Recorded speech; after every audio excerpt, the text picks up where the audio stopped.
Romeo Doubs set to be a free agent, and Jeremy Fowler of ESPN reports that both Doubs and Rasheed Shaheed are being linked to the Bills. And as executives in the league think the Bills will aggressively look at the wide receiver room, and these are two of the bigger free agent names. Mike Evans, according to Jeremy Fowler, also has his wish list of things he wants, and the Bills might check a couple of boxes there as well. It's quarterback he believes in, chance at the Super Bowl, top shelf OC, and the promise of high-volume touches. So, and maybe they check all four boxes, maybe most of them. We're going to get to all that with Chris Trapasso, who is going to be on the station from 1 to 3 this week with Mr. Nate Geary. Chris, good morning.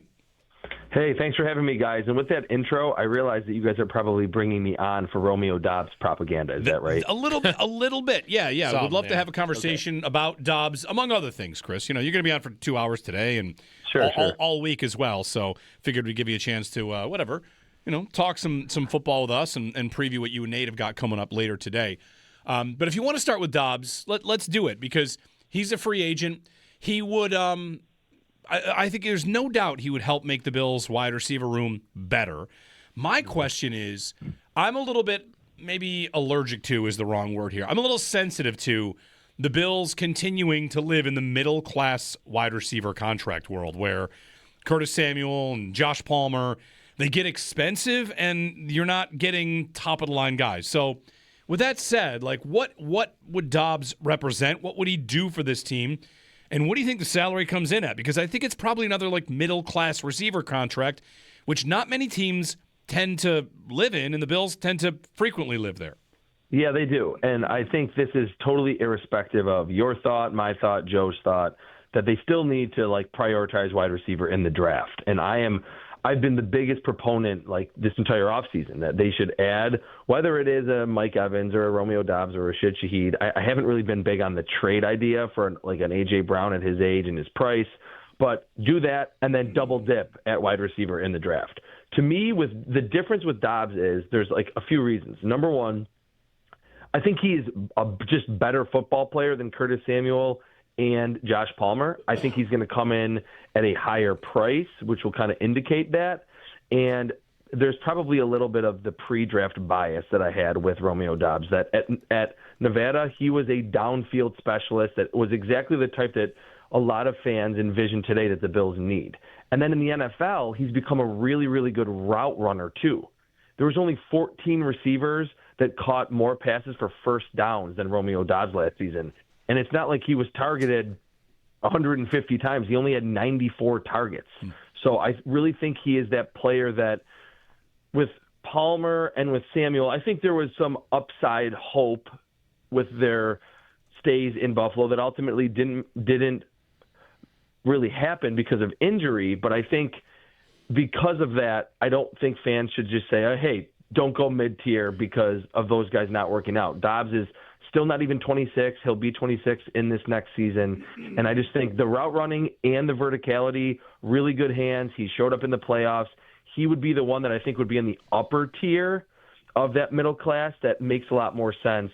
And the route running and the downfield ability is why I've been enamored with him as a candidate for the Bills. That said, as you're talking about him, I asked Joe this earlier today. Is he about to be the next Christian Kirk? And I don't mean what he did with the Jags, but when Kirk signed, there was this thought of, oh, wow, that's a lot of money for that guy. Yeah. And it's only because teams think, oh, no, there's a lot of ability here. If what you're laying out here for Doubs, if there are 3 teams that think that, what does he get to? Does he get to 18? Does he get to 20? Those are big numbers for a guy that's been part of a Packers group that is a little bit of the everybody eats kind of mindset. Jaden Reed's been hurt. Christian Watson's been hurt. They have trouble staying healthy out there. And he's just been in that mix. And if you give him this contract, I feel like Bills fans would be ready to say, all right, there's our number one. Is he going to be fed more? Is he going to be worth it? Mm-hmm. Yeah, I mean, I don't think we should be surprised if someone like Doubs or even Rasheed Shaheed get between 13 and 17 or 18 million when the Spot Track market value projection, which is usually really good, was 12 or 13 because it's not a super stacked free agent class, it sounds like Alec Pierce is probably going to not hit free agency. So maybe that would make Doubs, like, in terms of age and upside, like the number one wide receiver, either him or Shaheed. And I think if you look at his trajectory, that in 3 of his 4 seasons in the NFL, his yards per route run increased, and it was actually 1.86 last year. And if you get to 2 yards per route run, you're in not elite level, but you're in the upper echelon in terms of efficiency with how many routes you're running and how many yards you're accumulating. So I think maybe not the entire league, but certainly how I view it, and I think a good portion of the league view him as this player that, like you mentioned, was part of what the Bills wanted to build with the everybody eats mentality in Green Bay, but has a lot of really good football ahead of him and can be a 1,000-yard receiver. I mean, he had 848 yards last year. In 2023, 900 yards with 9 touchdowns. So he's kind of flirted with 1,000 yards with the Christian Watson and Jaden Reed and Luke Musgrave and Tucker Kraft in that offense. It certainly has liked to run the football as well. So I think the arrow is pointing up for Romeo Doubs. And like you're hinting at, if he got 16, 17 million, that would technically be in the mid-tier, but I think, again, it's the upper part of that mid-tier at wide receiver. He's a better player than Samuel or Palmer. Does he real quick, does he win on the outside? Because of all the things the Bills need, I'm looking at every scouting report, looking at every draftable player. If I see a guy that is mainly a slot possession guy, I think I don't need that. If I got a big body back shoulder profile, I think I don't need that. What I need is somebody that consistently wins on the outside, whether it's, traditional X, whatever. They need somebody that's going to win out there. Does Doubs do that? Absolutely. I mean, his last 3 seasons in Green Bay, he ran routes on the outside over 80% of the time. So he is not like, he's played kind of 50-50, but you can play him on the perimeter. No, he is an outside wide receiver. He was in college. He won a lot of go balls and posts from the perimeter. And again, I've watched a lot of his film. The route running skill, I'm not saying it's Stephon Diggs. I don't think he can come in and, lead the league in catches and yards like Diggs did in 2020.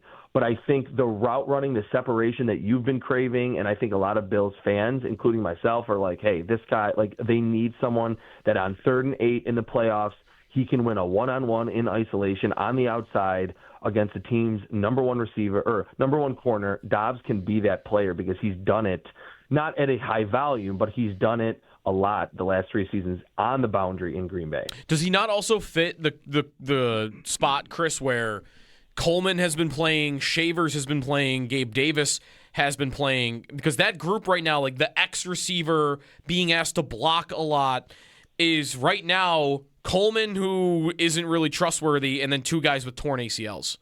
Totally. I mean, he's 6'2", 204. It's not like he's a small receiver.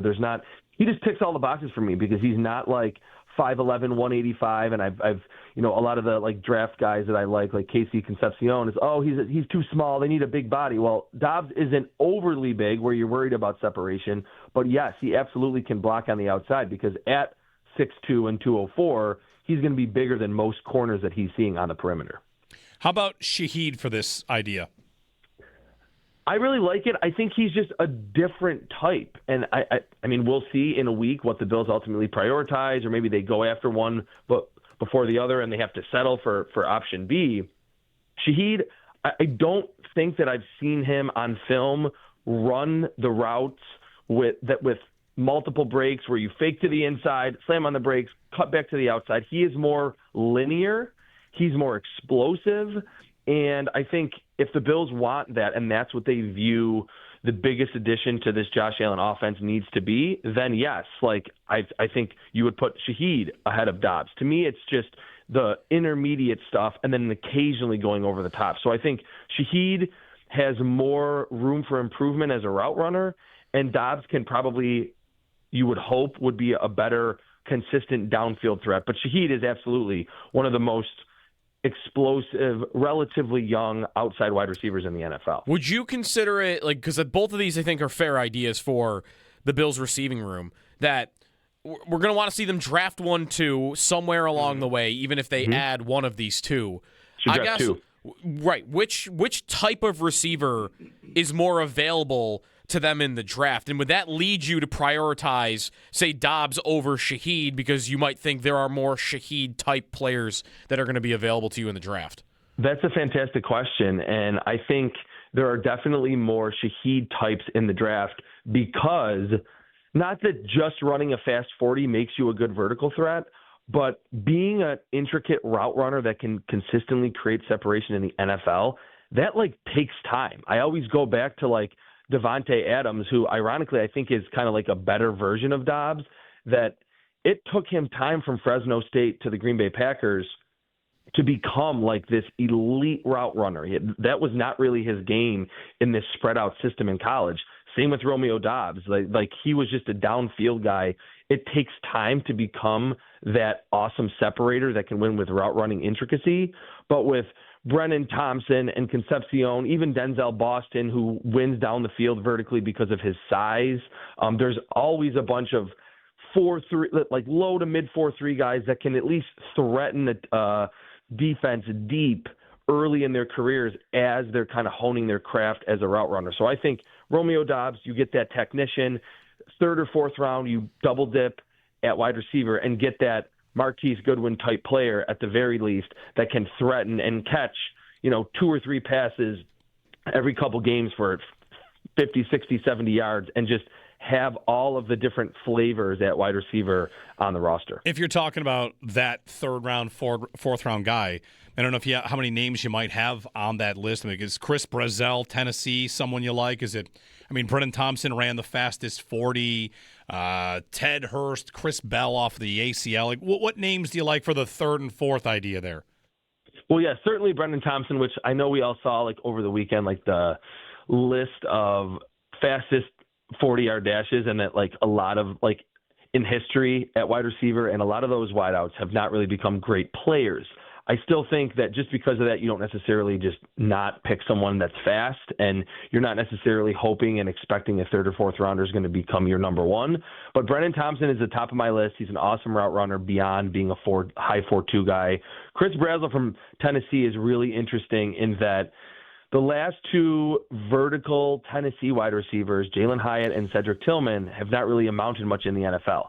I think Brazzell, kind of like Brennan Thompson, is the best of the bunch in that he can run routes too. He's tall, is super fast. Like it just jumps off the film. And I don't think because he is not super strong yet and he's not someone that is going to win with a ton of physicality, he probably will be there in the third or fourth round. Those 2 make a lot of sense. And Skylar Bell from UConn, who's a little smaller and might be a little bit more of a slot receiver, but also tested through the roof, big-time vertical, broad jump, all of that. So there's 3 names right there that you are not just hoping fall to you. I think they'll all be available third or fourth round in that range, and they can get that guy that doesn't need to do a lot else early in his career besides threaten vertically and catch a few passes deep from Josh Allen. Chris Trapasso joining us. He'll be on with Nate Geary today, 1 to 3, and through the week as well, talking draft stuff and free agency. Chris, at the Combine, we saw the list of players the Bills met with. Let's stick with receiver before we get into the defensive side of the ball because there's a lot to get to over there. But Jordan Tyson, Omar Cooper, I know you're a big fan of Casey Concepcion, who we learned his father was a Bills fan. So, like, if you are to go to the Doubs idea, would you still is third round where you start to go there because of what you think you could get, or would you still be open to like the Concepcion idea? What is the best idea for the Bills to come out of this offseason with for you? I mean, for me, it doesn't change anything that what they do in free agency, because for as much as I love Doubs the most as a free agent wide receiver idea, again, I understand that this is not like the Stephon Diggs trade 2.0 where they're like, oh man, there's your 160 target a season player. Go get a safety, go get an edge rusher in the first round. I'm about as close to Jeremy as I could be when it comes to being on the wide receiver train. So if Casey Concepcion is sitting there and all those safeties are off the board that tested through the roof, a lot of the edge rushers are gone, like I still would say, all right, run the card up. And then suddenly, like we've seen teams do, ironically, like the Packers in 22 and 23, you can transform your wide receiver room in like one offseason, in the span of like 1 or 2 months, that you can go in with Doubs that you feel good about with an ascending profile, a first-round wide receiver, and we know the history at first-round wide receivers is very good, and then one of the best, if not the best, yards after the catch slot receivers in the NFL. And then you feel good. And you bring back Josh Palmer. You kind of decide what you do with Keon Coleman. So Concepcion or Omar Cooper at 26, I would really like. They're different types, but I think that's about the range that they should ultimately be picked in. So, yeah, absolutely. I'm not saying if they sign Doubs that I'm going to push wide receiver way down the list to the third or the fourth round. I think that's when they should kind of circle back to also address that position again. Chris Trapasso with us. Chris, were the the players that everyone was gushing over at the Combine mostly at positions that the Bills really aren't in the market for? I mean, like Sonny Styles, maybe linebacker would be, but he'll be so long gone. Sadiq, the tight end, right? Like, was there anybody that caught your eye that would be in the Bills' range that people were going nuts about at the Combine?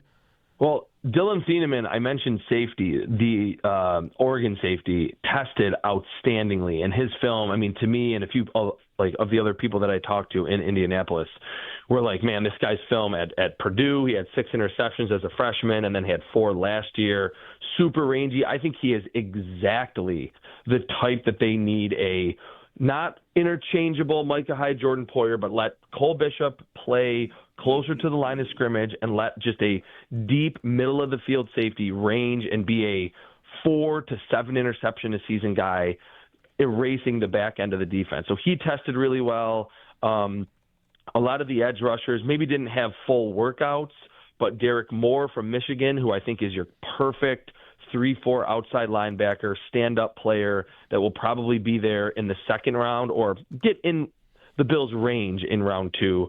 But, yeah, I mean, a lot of the other big-time workouts that were like, Eli Stowers from Vanderbilt, tight end, Sadiq, like you mentioned, a lot of the corners, I don't know if they're going to address that spot right away. But we certainly still got some good workouts from those key positions, safety, edge rusher, beyond receiver, that the Bills certainly need. Did Emmanuel McNeil-Warren do anything good or bad at the Combine? Because I've been interested in him just because of the size, 6'3", but where did he test, I guess, in relation to, like, I think he'll get, just because of the height maybe, the Nick Emenwari, Kyle Hamilton comparisons, but I just don't know if he should be, I guess, compared to them as much as he is. Yeah, I mean, coming from Toledo, I think it's somewhat hard to draw that comparison because Nick Emenwari played at South Carolina. But for McNeil-Warren, it's interesting that I mentioned Thieneman, who is one of his contemporaries in this class at safety, tested better, but McNeil-Warren ran 4.52, had a 35.5-inch vertical, and a 10.2 broad jump. Those are not like Nick Emenwari type workout figures, but at 6'3" and over 200 pounds, still a fine workout. And I think in general, I'm excited about Thieneman if the Bills cannot go wide receiver in round 1, but it almost feels like Thieneman probably tested himself ahead of the Bills in the first round. McNeil-Warren could be there. And like he would be one where if the Bills don't agree with me and they sign Romeo Doubs or Rasheed Shaheed or make a trade or sign Mike Evans, and they're like, all right, let's maybe go back to wide receiver in round 2 or round 3 to fill out the room. We need to go defense for Jim Leonhard. McNeil-Warren and his versatility and the fact that when you watch the Toledo film, you literally see him making plays, not just playing in specific roles, but making plays underneath and the deep middle, covering a tight end, making a play in the flat against running backs, thumping downhill. He really is a truly versatile player that at that size, and because he is reasonably young and is coming from Toledo, there's a lot of upside to his game. So he didn't test so good that the Bills would be like, oh, man, he's not going to be there. We could see something like Brandon Beane saying again, like, oh, I'm glad that he ran 4.52 and not in the 4.3s or 4.4s, because it's a much better chance that McNeil-Warren is there when the Bills pick in the first round. Chris Trapasso on the Western Hotline. Chris, any other Combine takeaways, like stories of the Combine this year? It feels like one of the stories was how participation from players was way down. And I don't know if you see like a future for it or what might change. Just your general takeaways, whether it's about speed or interviews, because some teams are going less, staying less. The whole thing seems like it's, I don't know, maybe in a state of flux at this point. Yeah, I mean, I think numbers were down, but I don't think it's at a point where it's like a tipping point where, man, like next year, if it goes down anymore, like no one's going to watch or it's not going to matter. Honestly, what I would say, though, for as much as it's such a great networking event, not even just for the media, but like so many of the free agent rumors happen there because the GMs are like literally like having drinks together at the bar and it's the entire NFL there. But I will say that I totally understand why certain teams don't go because you really don't like need to be there. Technically, it's all about the numbers that you can ultimately get. And a lot of the players that these teams ultimately like, they can have them in for visits and they can have done other, due diligence when it's going to the players' campuses and talking to their coaches to kind of get some intel on like the actual personality. So I think the Jaguars and the Rams, because James Gladstone, the GM, came from the Rams organization, were not there. And lastly, there just wasn't a ton of buzz because the quarterback draft class and the quarterback free agent class are just not very good. The last couple of years, it's been a lot more heated debates at the hotel lobby, bars, the last 2 or 3 years because there's been much better quarterback classes in the draft and in free agency. Yeah, makes sense. Like the quarterback conversation, not only is there everything right, not only is there not necessarily a big number in the first round, but the guy that is first is almost kind of boring. And there's not even a real controversy about him. Like, oh, yeah, he should go one. He's not great, but he's definitely worthy. And the biggest debate is if Ty Simpson goes in the first round, which I tend to think he won't, but we'll see. Yeah. All right, Chris. We'll be listening 1 o'clock today, you and Nate, all week. Yeah, it's going to be fun. All right. Very good. Thanks, Chris. Guys. Chris Trapasso on the Western Hotline on some ideas for the Bills at receiver, safety, all that good stuff.